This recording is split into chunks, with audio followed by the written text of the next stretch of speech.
Welcome to Golf Magazine's Club Test 2013 at the beautiful World Golf Village Resort in St. Augustine, Florida. And today we are talking drivers. You guys should look more excited than that. Very excited. Very excited. Okay, good.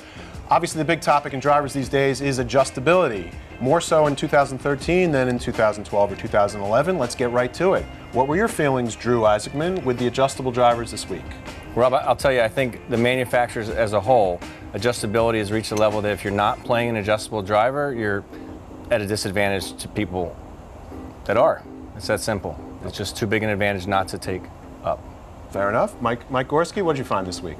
I found the same thing. I mean, I think it's critical for most people who purchase clubs straight out of a store off the rack to be able to have the ability to go out to the range and adjust them for themselves if they're not going to go get fit by a great club fitter.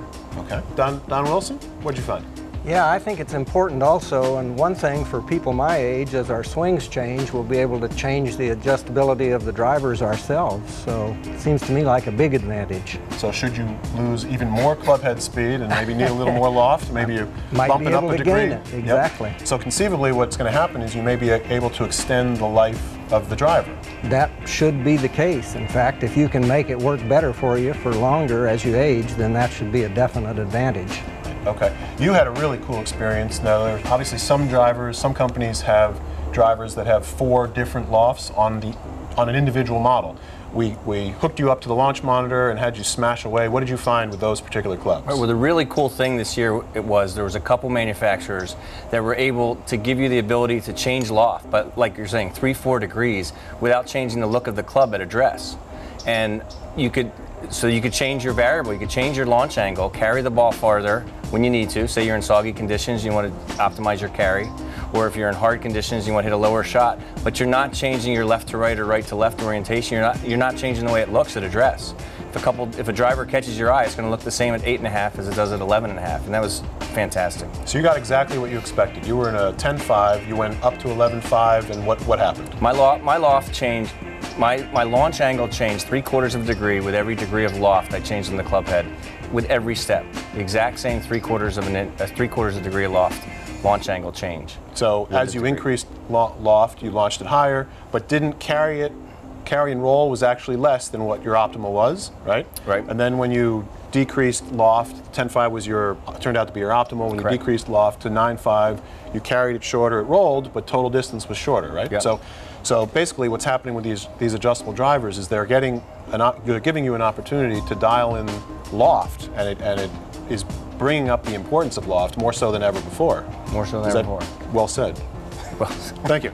In terms of ball speed and spin rate, yeah. It was interesting talking to you two guys about spin rates with the different drivers. Tell us again what you found. Well, I'm a really high spin player. I'm way over what I should be, and typically when I come to the test, I'll find 1 or 2 drivers that maybe can get me down into the range of acceptability.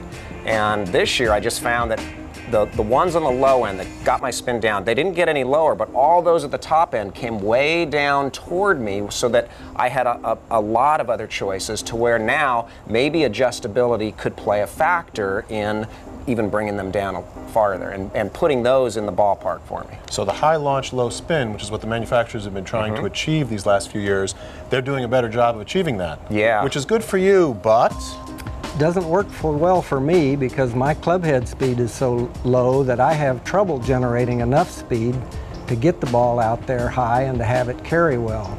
So they have done a good job of bringing down the spin rate, and for a couple of the drivers I was spinning it so low now that it was just falling out of the sky out there. I wasn't getting anywhere near the carry that I should. And I think there's a couple of lessons there. Number one, the manufacturers need to be sure they're aware of all the consequences. If they're going to completely go into lower spin rate, then they're going to lose some of us at the lower end of the spin rate. And the other thing is, as you say, the importance of getting yourself fitted and of looking at these things on a launch monitor.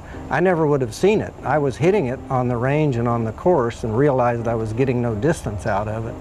But until I put it on the launch monitor and those guys could tell me just exactly how it was spinning, I didn't understand what was causing it.